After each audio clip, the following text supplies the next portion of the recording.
Halo guys, welcome back to Kobi Official. Dan ini adalah anime pertama yang Mimin Kobi bahas. Hehe. Kali ini Mimin ada anime yang cukup menarik guys. Judulnya adalah Dororo.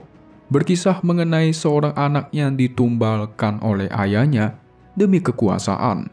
Dengan meminta pertolongan pada 48 iblis untuk memberikannya kekuatan demi menguasai seluruh wilayah di Jepang.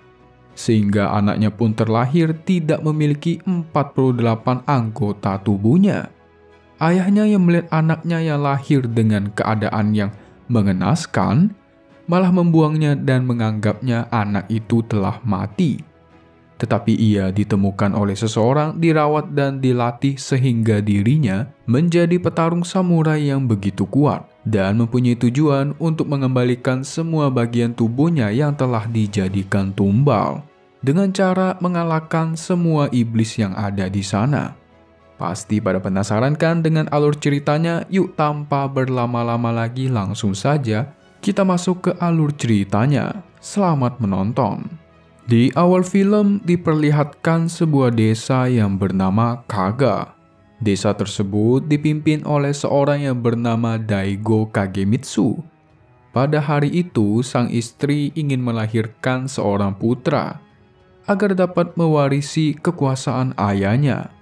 Namun Daigo terlihat merasa khawatir dengan keadaan istrinya yang ternyata sebelumnya Daigo pernah pergi ke kuil Aula Neraka, di mana dia membuat perjanjian dengan para iblis dengan melakukan pertukaran yang ia miliki, ditukar dengan kemakmuran dan perdamaian untuk desanya.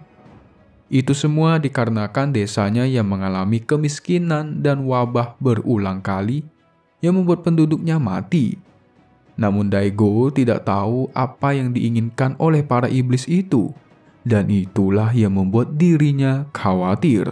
Walau sebenarnya Daigo sudah diperingatkan oleh biksu untuk tidak membuat perjanjian dengan para iblis, tetapi Daigo tidak memperdulikannya dan malah membunuh biksu itu. Karena baginya sang biksu itu hanyalah penghalang untuknya. Setelah menyatakan permintaannya ke iblis, suasana di dalam ruangan pun berubah. Seketika petir menyambar dahinya Daigo dan membuat tanda kutukan bahwa ia telah membuat perjanjian dengan para iblis. Ternyata benar saja kekhawatiran Daigo pun terjadi. Setelah anak pertamanya lahir, secara tiba-tiba petir menyambarnya. Daigo yang melihat kejadian itu langsung melihat keadaan bayinya. Namun ia terkejut melihat sang anak yang tidak memiliki kaki, tangan, mata, hidung, dan telinga. Malah hanya berupa berbentuk tengkorak. Namun bayi itu tetap hidup. Tetapi Daigo terlihat sangat senang karena menurutnya perjanjian dia dengan para iblis telah berhasil. Lalu Daigo menyuruh bidannya untuk membuang anaknya tersebut karena katanya anaknya sudah meninggal. Saat sang bidan ingin membuang anak itu, dia merasa tak tega setelah melihat bayi yang seakan masih ingin hidup. Pada akhirnya sang bidan tersebut membuang bayi itu dengan perahu kecil, dengan harapan ia dapat ditemukan oleh orang lain. Namun tiba-tiba monster muncul yang langsung ingin membunuhnya, yang ternyata monster itu telah mengintainya sejak awal. Tapi datanglah seorang kakek buta dan dengan mudahnya ia menghabisi monster itu. Walaupun dia buta, dia dapat melihat monster itu dengan jiwanya. Pendekar buta dari gua hantu. Setelah kejadian itu, desa Kaga pun sedikit demi sedikit menjadi makmur karena tumbal anaknya itu. Tapi ternyata kejadian itu tak ada yang tahu sama sekali. Bahkan kejadian anaknya yang dibuang pun tak diketahui oleh siapapun. Dan hanya kakek tua buta itulah yang mengetahui kejadian tersebut. Sis berpindah 16 tahun kemudian. Seorang anak yang bernama Dororo sedang berjualan. Namun tak lama dari itu muncullah preman yang mengganggunya. Yang ternyata Dororo menjual barang milik para preman itu. Dan akhirnya dia pun dikejar. Setelah Dororo mengira semua sudah aman, muncullah para preman itu. Dan mereka pun menghajarnya sampai babak belur.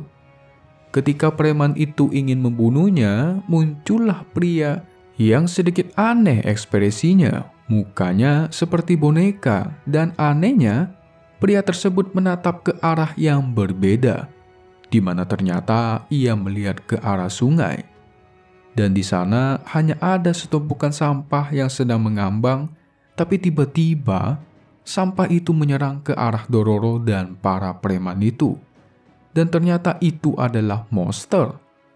Mereka yang berusaha kabur juga dimakan olehnya, tersisa Dororo seorang. Tapi akhirnya dia diselamatkan oleh pria bermuka boneka itu, dan pertarungan pun terjadi.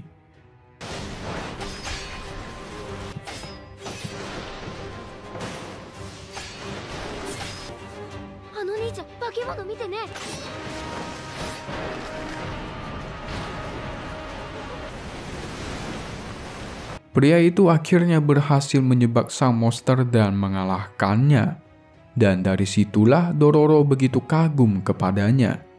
Bahkan membantunya memasangkan lengannya. Jelas kalau semua organ tubuhnya adalah buatan, yaitu boneka. Namun tiba-tiba, topeng pria itu lepas dan wajahnya yang awalnya tanpa kulit, tiba-tiba tumbuh kulit baru. Yang membuat Dororo terkejut terheran-heran.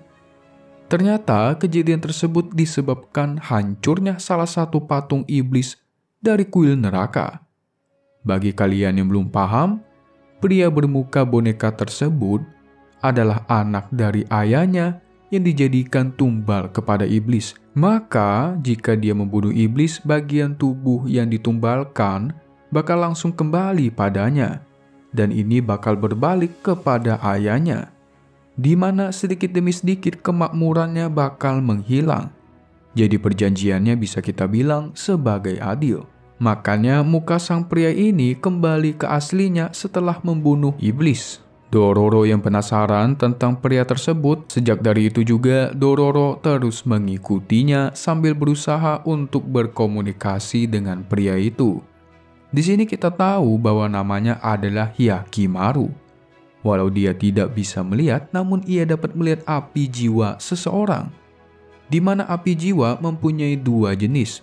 Api jiwa yang berwarna putih tidak menandakan adanya bahaya, sedangkan api jiwa berwarna merah berarti menandakan adanya bahaya.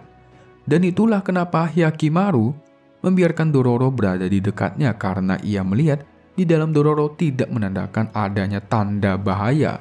Singkat cerita, mereka tiba di suatu desa. Karena mereka membutuhkan uang, Dororo menawarkan kepada penduduk desa untuk membasmi para monster dengan kekuatan yang dimiliki Hyakimaru. Tetapi kepala desa sempat tak percaya dengannya. Namun karena tidak ada pilihan lain, kepala desa pun menerimanya dan akhirnya memberi mereka makanan serta tempat untuk beristirahat.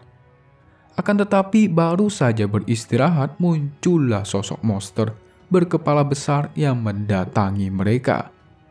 Dororo yang takut menyuruh Hyakimaru membunuhnya. Namun Hyakimaru menganggap monster itu tak berbahaya.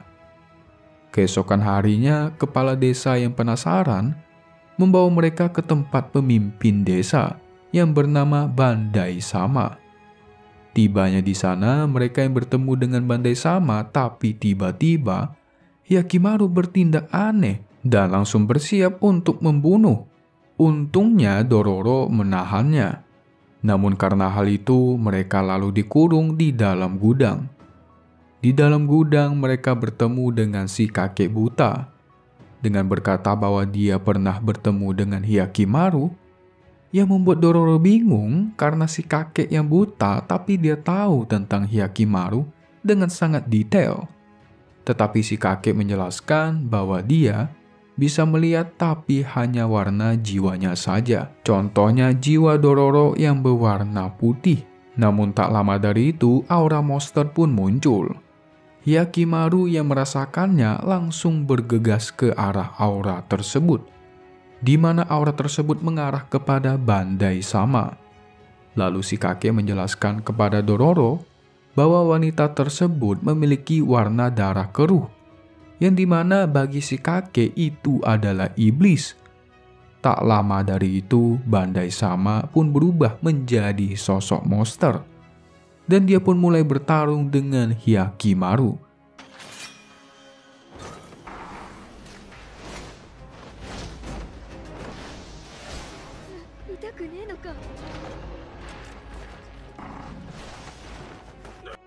Namun anehnya, kepala desa malah menyelamatkan sang iblis yang sedang terpojok dan membiarkannya kabur. Ia membuat Dororo begitu marah. Dan ternyata kepala desa melakukannya untuk menyelamatkan warganya agar tak dimakan oleh monster itu, dengan cara memberikan makan berupa para pengembara yang lewat dari desanya. Sementara itu, pertarungan masih terus berlanjut.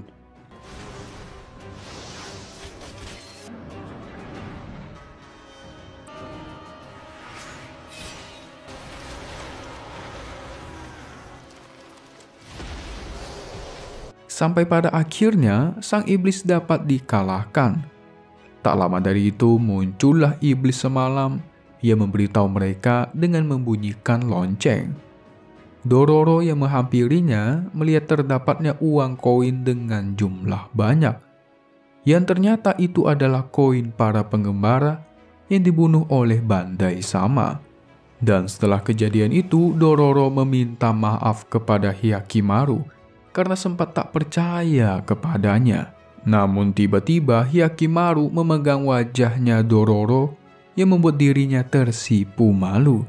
Lalu Hyakimaru pun memberitahu namanya dengan cara menulis di atas tanah. Sang kakek ini seperti pernah melihat Hyakimaru. Ternyata dia adalah bayi yang dia selamatkan waktu dibuang lewat perahu. Sementara itu, salah satu patung di kuil neraka juga terbelah, yang berarti salah satu organ tubuh Hyakimaru tumbuh kembali. Hal itu pun membuat si kakek dan Dororo kebingungan apa yang terjadi padanya. Scene lalu berpindah pada 16 tahun yang lalu. Diperlihatkan seorang pria yang sedang menyiksa para tahanan tanpa ampun. Namanya adalah Jukai. Tampak dari belakang, seorang wanita memanggil salah satu dari mereka. Namun dirinya malah ditusuk sehingga membuatnya terbunuh. Tak disangka bahwa itu adalah istri dari Jukai. Mengetahui kalau Jukai telah membunuh istrinya sendiri, dia pun sangat frustasi dan sedih, sehingga membuatnya bunuh diri dengan cara menjatuhkan dirinya ke laut. Tapi hal itu sia-sia saja. Dia malah selamat. Setelah kejadian itu, dirinya yang dulu pembunuh sekarang malah menjadi dokter bagi orang yang kehilangan organ tubuhnya. Dengan memberikan kaki dan tangan palsu yang telah ia pelajari, ia membuat dirinya sangat disukai oleh semua orang di sana. Sampai akhirnya Jukai mempunyai seorang murid yang mengagumi dirinya dan mengikutinya. Dan suatu hari, muridnya membawa seorang anak kecil yang tangannya dipotong oleh samurai ke tempatnya Jukai. Tapi tangan palsunya akan dipasang di lain waktu. Tapi saat di tengah perjalanan mengantar mereka, ibunya mengatakan suatu rumor tentang Jukai. Dan dari situlah muridnya mengetahui sisi gelapnya Jukai yang dulunya melayani Tuan Shiba di mana ia telah membunuh banyak orang. Sementara muridnya tersebut mempunyai dendam terhadap kelompok Shiba karena ayahnya yang dibunuh oleh kelompok itu. Muridnya yang begitu emosi langsung ingin membunuh Jukai, tapi dia meminta permohonan kepada muridnya kalau dia akan memberikan nyawanya nanti, tetapi tunggu ia menyelesaikan janjinya kepada anak yang barusan mereka tolong. Dan singkat cerita, Jukai pun selesai mengobati anak itu. Namun setelah menolong anak tersebut, muridnya Jukai malah mengurungkan niatnya untuk membunuhnya dan malah meninggalkan Jukai serta kaki palsunya. Dan setelah kepergian sang murid Jukai, dia menjadi sangat sedih. Bahkan semangatnya untuk menolong orang pun menjadi memudar. Namun saat ia sedang berada di sungai, ia melihat perahu dan terkejut melihat sosok bayi yang masih bisa hidup, tanpa kaki, tangan, mata, dan organ lainnya. Jukai yang kasihan pun membawa anak itu ke rumahnya untuk dirawat. Dan singkat cerita, setelah 6 tahun yang lalu, bersamaan Daigo juga mempunyai anak keduanya, sedangkan Hyakimaru sudah mulai tumbuh besar. Di sini, Jukai mengajarinya beberapa latihan seperti berjalan dan berburu, untuk bekal dia bertahan hidup di masa depan. Jukai juga menyadari bahwa anak tersebut mempunyai kekuatan yang tak dimiliki oleh manusia biasa. Walaupun tak bisa melihat dan mendengar, namun setelah beberapa tahun, Hyakimaru dilatih seni berpedang oleh Jukai, sehingga ia tumbuh menjadi sosok samurai yang sangat kuat. Ia mampu mengalahkan para monster yang lebih besar dari dirinya. Tapi tiba-tiba keanehan pun terjadi pada tubuhnya. Setelah membunuh salah satu monster, kakinya Hyakimaru pun terlepas. Dan ketika Jukai ingin memasangnya, dia terkejut melihat kaki Hyakimaru yang tiba-tiba tumbuh. Karena hal itu, Jukai menyadari bahwa tubuhnya Hyakimaru sedang dijadikan tumbal kepada iblis. Akhirnya Jukai membuat pedang di seluruh tubuhnya Hyakimaru. Lalu Hyakimaru pun dilepasnya untuk memburu para iblis agar mendapatkan tubuhnya yang lain. Sebelum ia pergi, Jukai memberikannya kalung yang dipakai oleh Hyakimaru saat Jukai menemukannya di atas perahu, dengan harapan agar Hyakimaru dapat menemukan orang tuanya. Dan mereka pun terpisah. Bagi yang bingung guys, Mimin bakal coba rangkumin dengan sangat singkat. Jadi, Hyakimaru ini adalah anaknya Daigo yang merupakan tumbal untuk para iblis. Dia pun dibuang oleh ayahnya, yang akhirnya ditemukan oleh Jukai dan dibesarkan olehnya. Dengan catatan Jukai dibesarkan sebagai seorang samurai. Nah, baru setelah itulah Jukai bertemu dengan Dororo. Dan tujuan Jukai hanya satu, membasmi para monster untuk mengumpulkan semua bagian tubuhnya. Dan selesai untuk Dororo part 1. Hehehe. Coba guys, kira-kira menurut kalian ada nggak iblis yang baik? Tik-tok, tik-tok. Tentu ada, yaitu iblis yang ngebantu Dororo dan Hyakimaru. Buktinya yaitu monster lonceng yang membantu mereka menemukan koin emas tersebut. Nah, pastinya di episode selanjutnya bakalan ada kejutan yang lebih menarik lagi kan guys. Hehehe. Oke guys, kalau gitu sampai di sini dulu saja untuk anime yang satu ini. Like, share, dan subscribe. Dan nyalakan lonceng biar nggak ketinggalan updatean anime terbarunya. Dan pastinya hanya di sini. Kobi Official untuk anime dan Kobi Movie untuk Tonghua. Kita bakal ketemu lagi di video-video selanjutnya. Mimin mau mohon pamit undur diri dulu. Alright then, see you in the next video. Bye-bye.